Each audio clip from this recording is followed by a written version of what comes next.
Hello and welcome to Miniatures Rundown, talking Age of Sigmar today with the Age of Sigmar Battleforce boxes that were just announced. So, as we said in the 40K one, if you didn't see it, look up there. We don't know the prices on any of these yet. They could be the same as last year. They varied from $220 to $250.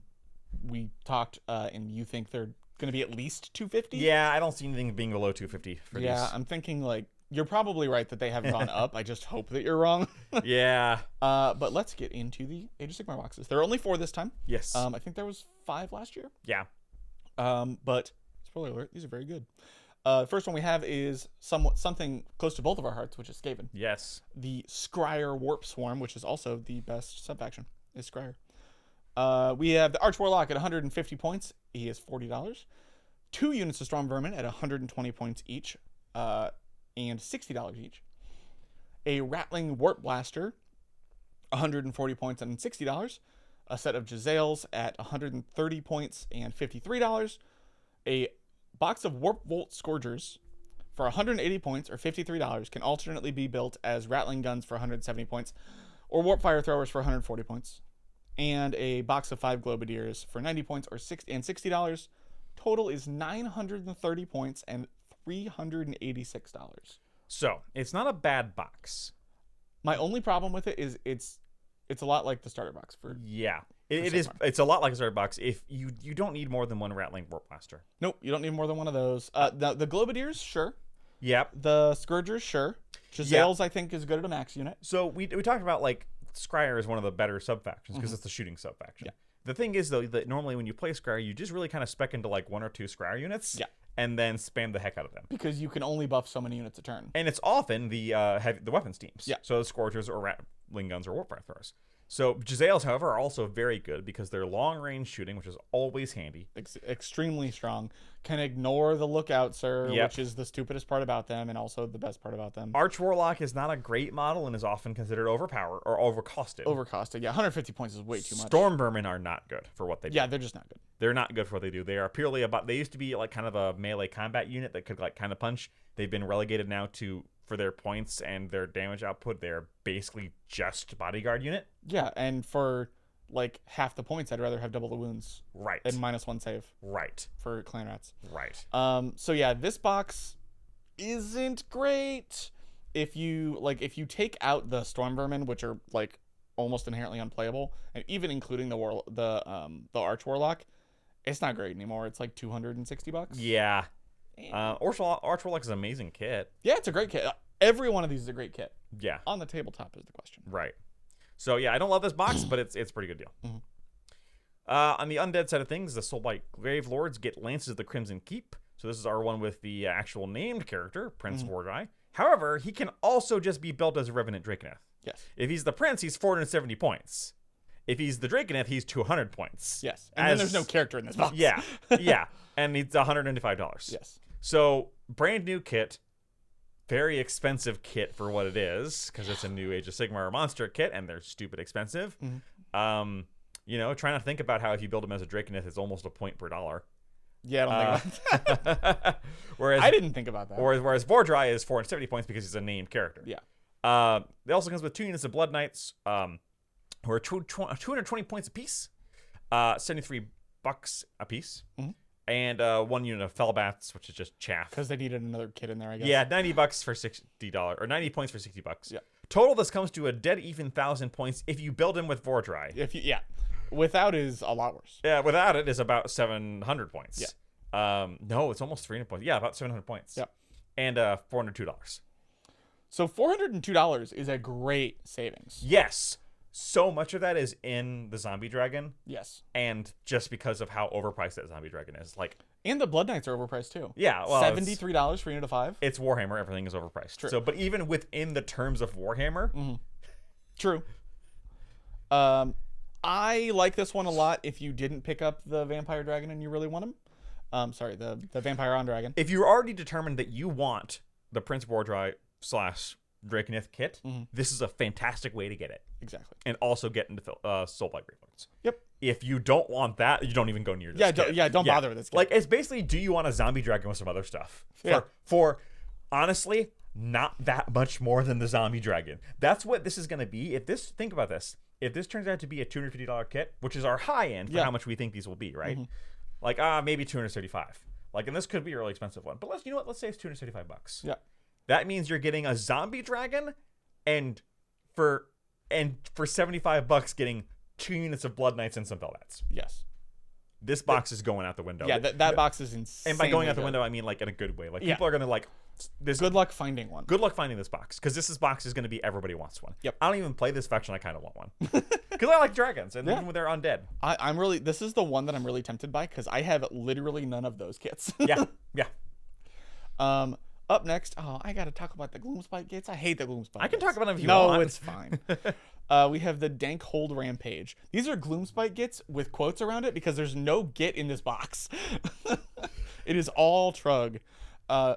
Speaking of Trug, the Dank Hold boss, 360 points and $106.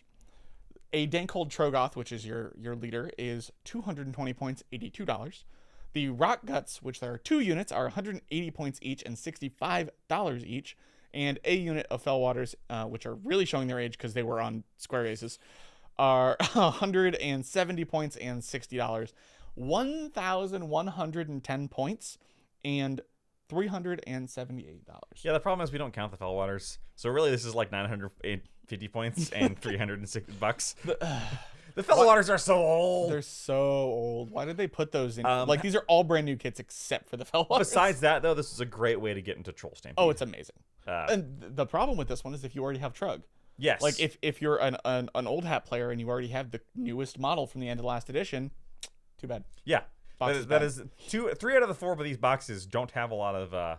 That's true. Then again, like with the Skaven, you absolutely do not ever need more than 1 Arch Warlock. Oh, God, he's at least cheap. Yeah, he's at least only $40. Right. And then last but not least, maybe? Well, not least. Debatable. Sylvaneth, the Outcast Spite Grove. Another named character in Dryka Hamadreth, a.k.a. Dryka, a.k.a. Tripophobia Tree. Yeah. Tripophobia. There we go. She's 240 points for $65 because she's kind of an older AOS kid at this point. Yes.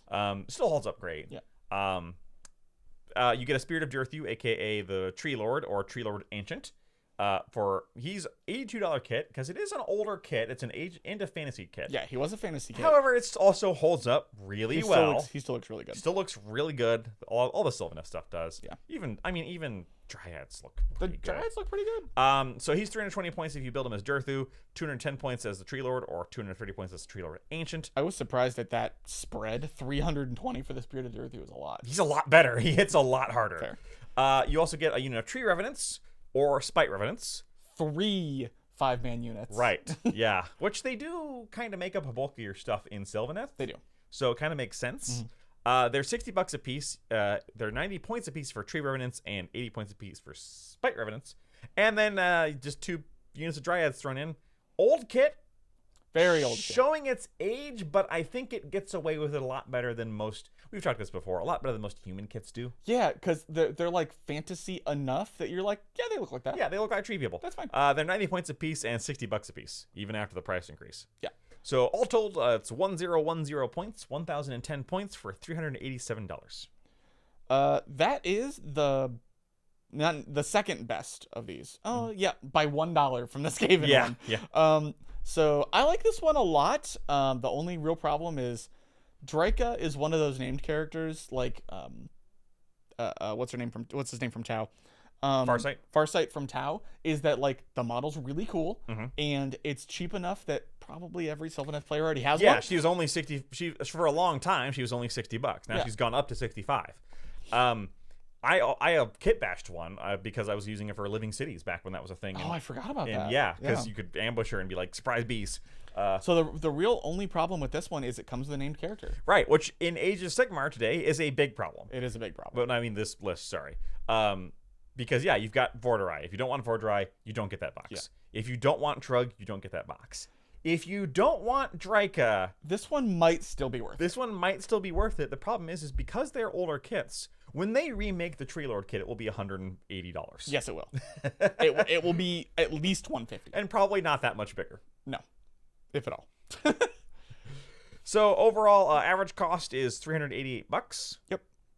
Which is not bad. Sorry. Yep.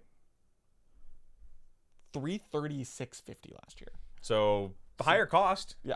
So last year the kits averaged at $336.50, and they're at $388 this year. So compared to 40K, this one's better than last year. Yeah. That makes me think that these are going to be more expensive than the 40K ones. Probably because they all have a lot more stuff to it. I see the Soulblight Gravelords one being pretty pretty pricey. Very pricey, hard to find. Sigmar doesn't sell as good as 40K does. Right. But these are great ways to get into the factions. All of these are fantastic to get into the faction boxes. Yes. Most of these are not great buff up your faction boxes. Right. That being said, I'm going to buff up my Soulblight Gravelords. Yeah. With that box. That's because you didn't want to... Yeah. Because I didn't want to buy the dragon at $195. That one's the best one because a lot of people skip that kit because he's $200 flipping. It's the opposite of the dragon problem. Right, yeah. You don't have the named guy in your faction because, good lord, he's $200 and looks amazing. So, yeah. Overall, pretty good. Not a bad spread. I wish there were more, but oh well. One for each Grand Alliance. Yeah. We'll take it. All right. Well, that's it from us today. Let us know below what, if any of these, you are interested in yourself. If you want to chat with us in person, check out our Discord, link down below. We have a new one from the previous one. Pretty happening in there, actually. It's not just Necromunda. It's mostly Necromunda. It's mostly Necromunda and hobbying. Yeah, and a lot of hobbying of this stuff. Well, maybe we should make an AO Age of Sigmar channel. Sure. And talk about Age of Sigmar. And talk about rats and Dryka. And bees. And Prince of Ordhai. And that sounds like a bad fanfic. I'll read it. We'll see you next time. Bye.